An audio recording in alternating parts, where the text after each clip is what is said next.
नमस्कार. आपण practice set 1.3 पर्यंत आपले टॉपिक्स झालेले होते. आता याच्या पुढे ऑपरेशन ऑन सेट्स म्हणजे दोन सेटची कधी आपण ॲडिशन किंवा त्याच्यामध्ये कॉमन काय आहे त्यानुसार आपल्याला विचार करायचा आहे. ऑपरेशन ऑन सेट्स मग त्यातला पहिला भाग आहे त्याच्यातला तो म्हणजे intersection of two sets. Intersection जसं दोन रेषा एकमेकांना इंटरसेक्ट होतात म्हणजे छेदतात, दोन सर्कल पण एकमेकांना इंटरसेक्ट होतात त्याच पद्धतीने इंटरसेक्शन म्हणजे दोन्ही सेटमध्ये काही कॉमन आहे का आणि त्यालाच म्हणतात इंटरसेक्शन ऑफ. म्हणजेच कॉमन एलिमेंटचा जो सेट असतो त्यालाच म्हणतात इंटरसेक्शन ऑफ टू सेट्स. आपण एक एक्झाम्पल पाहू. A is equal to in curly bracket 1 2 3 4 5.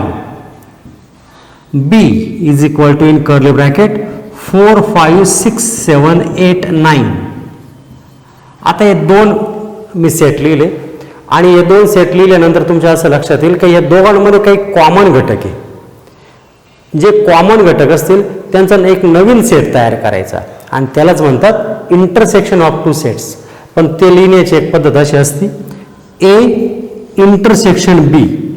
ए जो यू आहे तोच उलटा काढला जातो ए इंटरसेक्शन बी आणि तो पण एक सेट नवीन सेटच आहे आणि म्हणून फक्त आपण काय करायचं त्याच्यामध्ये कॉमन एलिमेंट लिहायचे. तर कॉमन एलिमेंट काय इथं 4 and 5 बस.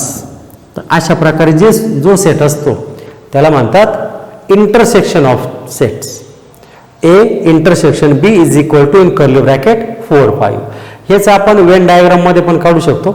वेन डायग्राम आता वेन डायग्राममध्ये इंटरसेक्शन आपल्याला माहिती 4 and 5 आहे तर ते काय राहतील कॉमन पॉईंट राहतील दोघांमधले आणि जो बाकीचं सेट आहे म्हणजे एलिमेंट आहे ते बाहेर राहतील. म्हणजेच 4 and 5 सोडून इकडे काय राहील मग 1 2 3 1 2 3 आणि बी सेटमध्ये 4 and 5 व्यतिरिक्त काय राहील 6 7 8 9. तर याला म्हणतात इंटरसेक्शन ऑफ सेट. इंटरसेक्शन म्हणजे एवढंच लक्षात ठेवायचं का कॉमन एलिमेंट दोन सेटमधले जे कॉमन एलिमेंट आहे आणि त्या कॉमन एलिमेंटचा जो सेट तयार होतो त्यालाच म्हणतात इंटरसेक्शन ऑफ सेट आणि ते वाचलं पण असं जातं ए इंटरसेक्शन बी. तर आता आपण पाहू properties of intersection of sets. Properties मग या प्रॉपर्टीचा अर्थानुसार आहे आपण एक एक प्रॉपर्टीचा विचार करू. पहिली प्रॉपर्टी काय A intersection B is equal to B intersection A.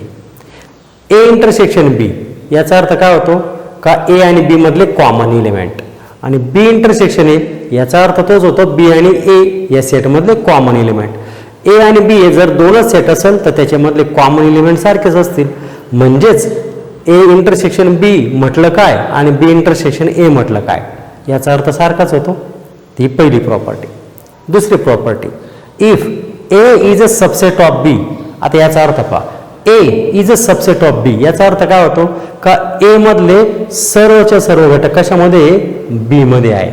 A मधले सर्वचे सर्व घटक बी मध्ये. तर विचार करा जर ए मधले सर्वचे सर्व घटक जर बी मध्ये असतील तर दोघांचा इंटरसेक्शन म्हणजे एच होईल कारण ए मधले घटक तेच कॉमन तयार राहतील आणि म्हणून पुढे असं म्हटलेलं आहे then A intersection B is equal to A. कारण जर ए हा बीचा सबसेट आहे ए मधले सर्वचे सर्व घटक जर बी मध्ये असतील तर दोघांचा इंटरसेक्शन म्हणजे काय होईल सेट ए हाच तयार होईल. Number 3 A intersection B is equal to B. याचा अर्थ काय होतो पहा A intersection B is equal to B. मग याचा अर्थ असा होतो का ए आणि बी मध्ये कॉमन घटक सर्व बी मधलेचे. ए आणि बी मध्ये इंटरसेक्शन म्हणजे कॉमन एलिमेंट आणि ते काय बी म्हणजे सेट बी मधलेचे. म्हणजेच बी हा एचा सबसेट झाला म्हणजेच बी इज अ सबसेट ऑफ ए. हा त्याचा अर्थ तयार होतो. नंबर 4 मध्ये काय पहा आता ए इंटरसेक्शन बी जेव्हा मी म्हणतो ए इंटरसेक्शन बी तेव्हा याचा अर्थ परत काय होतो का ए इंटरसेक्शन बी याचा अर्थ असा होतो दोघांमधले कॉमन एलिमेंट. ओके तर A intersection B is a subset of A. मग ए मधले आणि बी मधले जे कॉमन एलिमेंट आहे तेच म्हणजे काय ए इंटरसेक्शन बी. तर ए इंटरसेक्शन बी हा एचा पण सबसेट होईल आणि ए इंटरसेक्शन बी हा जो सेट आहे तो बी या सेटचा पण सबसेट होईल, कारण त्या दोघांमधूनच कॉमन काढलेले आहे आणि तो नवीन सेट म्हणजेच ए इंटरसेक्शन बी आहे आणि म्हणून ए आणि बी या दोघांचा तो काय होईल, सबसेट होईल. Number 5 A intersection A dash. आता ए डॅश म्हणजे तुम्हाला माहित असेल, ए डॅश म्हणजे कॉम्प्लिमेंट ऑफ सेट आणि युनिव्हर्सल सेट त्यासाठी आवश्यक असतो. ए मधले एलिमेंट सोडून उरलेले ए डॅश मध्ये आपण घेत असतो. तिथं ए ह्या सेटमधले एलिमेंट व्यतिरिक्त जे यू मध्ये उरलेले असतील त्यांचा सेट म्हणजे ए डॅश. आपण असं मागच्या भागात पाहिलेलं आहे. म्हणजे दोघांमध्ये कॉमन काहीच नसतं. म्हणजे जर कॉम्प्लिमेंट सेट असेल 2 तर त्यांच्यामध्ये एकही घटक कॉमन नसतो, कारण उरलेले घटक असतात आणि म्हणून A intersection A dash is equal to काय होईल, एम्प्टी सेट. त्याच्यानंतर number 6 A intersection A is equal to A. A मधले कॉमन ए मध्येच राहतील आणि म्हणून A intersection A is equal to A. आणि number 7 A intersection empty set. आता ए सेट आहे आणि एम्प्टी सेट आहे, दोघांमध्ये काही कॉमन असेल तर काहीच नाही, म्हणजेच is equal to empty set. तर ह्या आहे properties of intersection of two sets. त्याच्यातला पुढचा डिसजॉईंट सेट. डिसजॉईंट म्हणजे विभक्त, म्हणजे असे 2 सेट ज्याच्यामध्ये काहीही कॉमन नाही. जसं कॉम्प्लिमेंट ऑफ सेटमध्ये काहीच कॉमन नाही, एम्प्टी सेट असतो त्यांचा इंटरसेक्शन. म्हणजे असे 2 सेट का ज्याच्यामध्ये एकही घटक कॉमन नसतो त्यांना म्हणतात डिसजॉईंट सेट. समजा मी इथं example A is equal to in curly bracket A B C आणि त्याच पद्धतीने B is equal to in curly bracket D E. आता या दोघांमध्ये एकही घटक कॉमन नाही आहे. मी यांचा जर वेन डायग्राम जरी काढला तर ए सेट काय आहे ए बी सी आणि बी सेट काय आहे डी आणि ई. तर दोघांमध्ये एकही घटक कॉमन नाही. जेव्हा दोघांमध्ये एकही घटक कॉमन नसतो म्हणजेच A intersection B is equal to empty set असतो, तेव्हा अशा 2 सेटला डिसजॉईंट सेट म्हणतात.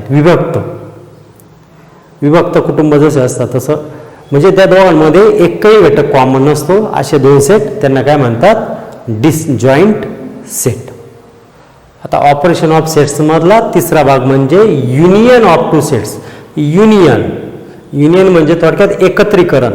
2 सेट एकत्र करून नवीन एक सेट तयार होतो. म्हणजे पहिल्या सेटमधले घटक आणि दुसऱ्या सेटमधले घटक जे एकत्र करून जो नवीन सेट तयार होतो त्यालाच म्हणतात युनियन ऑफ टू सेट्स. मग आपण एक उदाहरण पाहू. A is equal to in curly bracket A E I O U, B is equal to in curly bracket A B C D. आता हे 2 सेट आहे. आता यांचं युनियन करायचं आहे. जर आपण इंटरसेक्शन म्हटलं, इंटरसेक्शन मध्ये कॉमन एलिमेंट असतात आपण पाहिलेलं आहे. मग याच्यामध्ये कॉमन एलिमेंट ए आहे, बाकीचे कॉमन नाही आहे. पण आपल्याला इंटरसेक्शन नाही, इथं काय करायचं आपल्याला युनियन. पण जेव्हा कॉमन एलिमेंट असतात तेव्हा तो घटक एकदाच लिहायचा राहतो आणि म्हणून युनियन लिहिताना जे कॉमन आहे ते एकदाच लिहायचे आणि मग बाकीचे पण सर्व टोटल ए आणि बी सेट मिळून टोटल जेवढे एलिमेंट तयार होतील तेवढे लिहायचे. आणि ते असं लिहिलं जातं ए युनियन बी. हे युनियनचं चिन्ह आहे. हे जर सेपरेट आपण लिहिलं तर युनिव्हर्सल सेट तयार होतो, पण 2 सेटच्या मध्ये जर लिहिलं तर त्याला युनियन म्हणायचं. मग A union B is equal to in curly bracket सर्व टोटल फक्त जे कॉमन आहे ते एकदाच लिहायचे. म्हणजे इथं A E I O U हे तर लिहिलेच, पण ए हा कॉमन असल्यामुळं तो पूर्ण लिहायचा नाही. मग बाकीचे काय बी सी डी. तर याला म्हणतात युनियन ऑफ टू सेट्स. आणि याचा पण वेन डायग्राम जर आपण विचार केला, वेन डायग्राम म्हणजे टोटल एलिमेंट फक्त जो कॉमन आहे तो इथे लिहिला जाईल आणि हा सेट ए, हा set B, A E I O U आणि या बाजूला काय राहील बी सी डी. आणि हे टोटल जे तयार होतील त्याला म्हणतात युनियन ऑफ टू सेट्स. म्हणजे इंटरसेक्शन आणि युनियन मध्ये बदल काय. इंटरसेक्शन म्हणजे फक्त कॉमन एलिमेंटचा सेट आणि तो लिहिला जातो ए इंटरसेक्शन बी. आणि युनियन म्हणजे दिलेले सेट मिळून टोटल एलिमेंट, फक्त जे कॉमन आहे ते डबल लिहायचे नाही, एवढाच त्याचा अर्थ. ते याला म्हणतात युनियन ऑफ टू सेट्स. आणि आता आपण पाहू properties of union of two sets. पहिली property, A union B is equal to B union A. दोन सेट आहे ए आणि बी. ए आणि बीचं युनियन करणं काय आणि बी मध्ये ए मिळवणं काय, सारखंच. दोन्ही सेट सारखेच राहतील, ए युनियन बी आणि बी युनियन ए. याचा अर्थ सारखाच होतो का दोघांचं एकत्रीकरण केलं म्हणजेच इज इक्वल टू राहतं. Number 2, A is a subset of B. म्हणजे काय का ए मधले सर्वचे सर्व घटक कशामध्ये आहे, बी मध्ये आहेच ऑलरेडी. ए मधले सर्वचे सर्व घटक बी मध्ये आहे, कारण ए इज अ सबसेट ऑफ बी.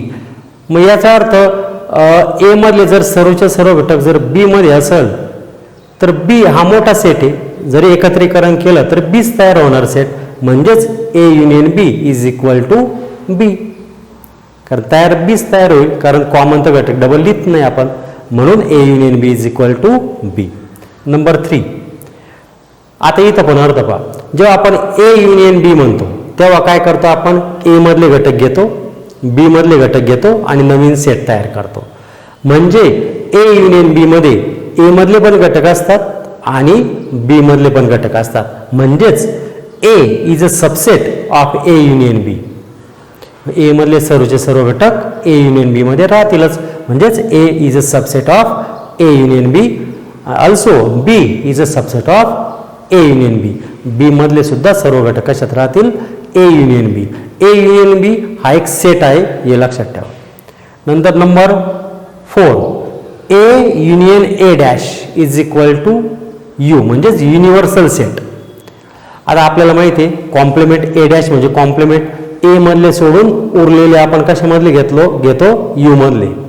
आणि ए आणि ए डॅश मिळून परत युनिव्हर्सलच तयार होतो, कारण जे घटक ए मध्ये नाहीये ते ए डॅश मध्ये असतात, जे ए डॅश मध्ये नाहीये ते कशामध्ये असतात, ए मध्ये असतात. पण दोघांमधले घटक आपण कशातून घेतो, युनिव्हर्सल मधून घेतो. आणि म्हणून दोघांचं युनियन तयार केलं का परत काय होईल, इथं यू म्हणजे युनिव्हर्सल सेट तयार होईल. हे number 4. Number 5, A union A is equal to A. A मध्ये जर ए मधलेच घटक मिळवले तर एच तयार होईल, वेगळं काही तयार होऊ शकत नाही. आणि number 6, A union empty is equal to A. A मध्ये जर एम टी सेट मिळवला, एम टी सेटमध्ये तर काहीच नाही, तर एम टी सेट मिळवला तोच सेट तयार होईल, म्हणजेच ए सेट तयारच होईल. या पद्धतीने properties of union of two sets. आणि आता या प्रकरणाचा शेवटचा टॉपिक, याच्यानंतर फक्त वर्ड प्रॉब्लेम आहे. हा शेवटचा टॉपिक काय आहे, number of elements in a set. Number of element म्हणजे त्या सेटमध्ये किती घटक आहे आणि त्यानुसार एक फॉर्म्युला तयार होतो आणि त्याचा आपल्याला इथे विचार करायचा आहे. आता इथं मी 2 सेट घेतले. सेट ए मध्ये काय 1 2 3 आणि म्हणजेच त्या सेटमध्ये म्हणजेच number of A is equal to किती आहे 3. नंबर ऑफ ए म्हणजेच number of elements in set A is equal to 3. त्याच पद्धतीने मी सेट बी पण घेतलेला आहे, त्याच्यामध्ये 3 4 5 6 असे 4 एलिमेंट आहे, म्हणून मी असं लिहू शकतो number of B is equal to 4. म्हणजेच सेट बी मध्ये एकूण 4 एलिमेंट आहे. अजून मी 2 सेट तयार करतो जे आपण इतक्यात पाहिले, ते म्हणजेच इंटरसेक्शन आणि युनियन. मग मी या ठिकाणी ए इंटरसेक्शन बी हा सेट तयार केला. तर इंटरसेक्शन याच म्हणजेच काय, कॉमन एलिमेंट. मग कोणकोणते कॉमन एलिमेंट याच्यात, तर याच्यामध्ये फक्त 3 हा कॉमन एलिमेंट दिसतोय. 3 म्हणजे एकच एलिमेंट आहे, म्हणजेच आपण इथं पण असं लिहू शकतो number of A intersection B. म्हणजेच ए इंटरसेक्शन बी ह्या सेटमधले एलिमेंटची संख्या किती आहे 1. एकच एलिमेंट आहे का, नंबर ऑफ ए इंटरसेक्शन बी. लक्षात ठेवा ए इंटरसेक्शन बी हा पण एक सेट आहे. जसं सेट ए असतो सेट बी असतो, तसंच ए इंटरसेक्शन बी ए युनियन बी हा पण एक सेट राहतो. आता आपण युनियन सेट तयार करू. A union B is equal to, आता युनियन सेट लिहिताना तुम्हाला माहिती आहे का जे कॉमन आहे ते पुन्हा लिहिते नाही आणि टोटल लिहितात. ए आणि बी या सेटमधले टोटल जे घटक असतील ते लिहायचे आपल्याला.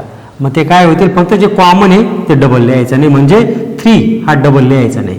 1 2 3 जो डबल आहे, नंतर 4 5 6 म्हणजेच ए युनियन बी तयार झाला. 1 2 3 इन कर्ली ब्रॅकेट 1 2 3 4 5 6 म्हणजेच number of A union B is equal to किती आहे, 3 आणि 3 6. बरोबर.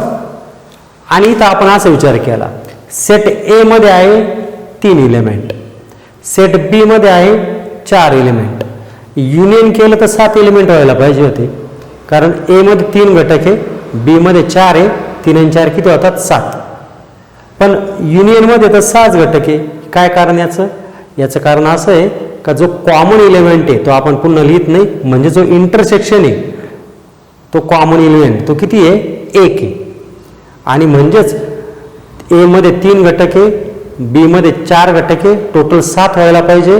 पण त्या 7 घटकांमधून जो कॉमन एक तो कमी केला, आणि म्हणजे किती शिल्लक राहिले, 6 घटक. आणि यानुसार एक फॉर्म्युला तयार होतो, आणि तो फॉर्म्युला असा आहे, number of A union B is equal to number of A union B is equal to number of A plus number of B, म्हणजे ए आणि बी ची बेरीज करायची, minus number of A intersection B, म्हणजे जे common element आहे ते त्याच्यातून काढून टाकायचे.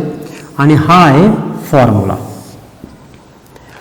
Number of A union B चा फॉर्म्युला तयार होतो. Number of A union B is equal to number of A plus number of B minus number of A intersection B. A intersection B म्हणजेच common element. पण समजा असा प्रश्न पडू शकतो, समजा कॉमन एलिमेंटच नसतील तर, कॉमन एलिमेंट नसतीलच तर मग याचा अर्थ हा भाग कट होऊन जाईल त्याच्यामध्ये.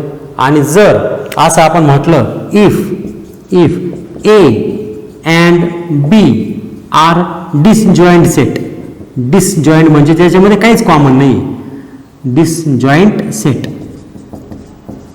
जर ए आणि बी मध्ये एकही घटक कॉमन नसेल तर हाच फॉर्म्युला असा तयार होईल, number of A union B is equal to number of A plus number of B. बस. जर कॉमन एलिमेंटच नाहीये तर दोघां मिळूनच युनियन तयार होईल, आणि मग तयार होईल number of A union B is equal to number of A plus number of B. तर हा या प्रकरणाचा शेवटचा टॉपिक आहे. आणि या पद्धतीने आज आपण काय पाहिलं, पहिल्यांदा पाहिलं इंटरसेक्शन ऑफ 2 सेट्स, त्याच्यानंतर पाहिलं इंटरसेक्शन म्हणजे कॉमन एलिमेंट, नंतर पाहिलं डिसजॉईंट सेट म्हणजे ज्याच्यामध्ये एकही घटक कॉमन नसतो, आणि त्याच्यानंतर पाहिलं युनियन सेट. युनियन म्हणजे टोटल एलिमेंट, एकूण जे घटक तयार होतील त्यालाच म्हणतो आपण युनियन ऑफ सेट्स. तर या प्रकारे हे प्रकरण पूर्ण झालं.